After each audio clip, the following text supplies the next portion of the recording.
नदी का शापित जहाज।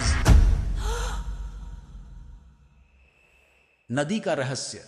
गंगा नदी के किनारे स्थित एक छोटा सा गांव था जिसका नाम था शांतिपुर। यह गांव अपने शांत और सुरम्य वातावरण के लिए प्रसिद्ध था।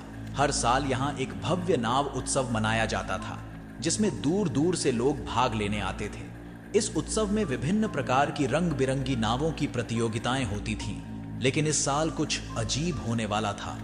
गांव में एक अनजान आदमी आया जिसने एक पुराना और बड़ा नाव खरीदा और उसे शापित जहाज नाम दिया। गांव वालों ने इस नाम को मजाक में लिया और इसे पुरानी गंगा की कहानियों का हिस्सा मान लिया। अजीब घटनाएं। जैसे ही शापित जहाज ने पानी में यात्रा शुरू की, अजीब घटनाएं होने लगी। रात को नदी के किनारे से अजीब आवाजें सुनाई देने लगी और जहाज के पास जाने वाले लोग गायब होने लगे। गांव के लोग डर और चिंता में थे, लेकिन कोई भी इन घटनाओं के पीछे के कारण को समझ नहीं पा रहा था। एक रात गांव के कुछ युवाओं ने मिलकर हिम्मत जुटाई और जहाज के पास जाने का फैसला किया। जैसे ही वे जहाज के पास पहुंचे, उन्होंने देखा कि जहाज के अंदर से धुंधली रोशनी आ रही थी और अजीब सी आवाजें सुनाई दे रही थीं। जहाज का अतीत।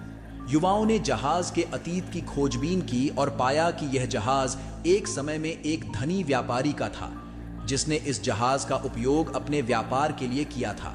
एक दिन व्यापारी ने लालच में आकर अपने ही साथी को धोखा दिया और उसकी हत्या कर दी। उस दिन से ही जहाज पर भूत प्रेत का साया मंडराने लगा। व्यापारी ने अपने पापों को छिपाने के लिए जहाज को छोड़ दिया और कहीं दूर चला गया, लेकिन उस साथी की आत्मा ने कभी चैन नहीं पाया और जहाज को शापित बना दिया। आत्माओं की कहानी। गांव के बुजुर्गों ने बताया कि व्यापारी के साथी की आत्मा ने गंगा की देवी से प्रतिशोध मांगा था।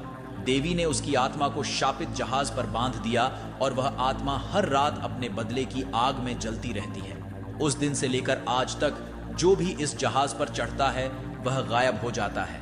गांव वालों ने इस कहानी को सुनकर और भी ज्यादा डरना शुरू कर दिया। समाधान की खोज। गांव के लोगों ने मिलकर समाधान खोजने का फैसला किया। उन्होंने पूजा पाठ और गंगा आरती का आयोजन किया और देवी से प्रार्थना की कि वे इस शाप से उन्हें मुक्ति दिलाएं। गांव के पंडित ने बताया कि केवल एक सच्चे दिल वाले इंसान की बलि ही इस शाप को समाप्त कर सकती है। यह सुनकर सभी के चेहरे पर डर और चिंता की लकीरें खींच गईं। कोई भी अपनी जान की कुर्बानी देने को तैयार नहीं था। बलिदान और मुक्ति। गांव के एक युवा रामू ने अपनी जान की कुर्बानी देने का निर्णय लिया। उसने गंगा नदी में डूबकर अपनी जान दे दी। जैसे ही रामू की आत्मा ने गंगा में शांति पाई, शापित जहाज का शाप भी समाप्त हो गया। जहाज फिर से सामान्य हो गया और गांव में शांति लौट आई। रामू की कुर्बानी ने गांव वालों को एक नया जीवन दिया और उन्हें एक महत्वपूर्ण सीख दी कि सच्चाई और भलाई की जीत होती है। निष्कर्ष। शांतिपुर के लोग अब भी हर साल नाव उत्सव मनाते हैं, लेकिन शापित जहाज की कहानी कभी नहीं भूलते।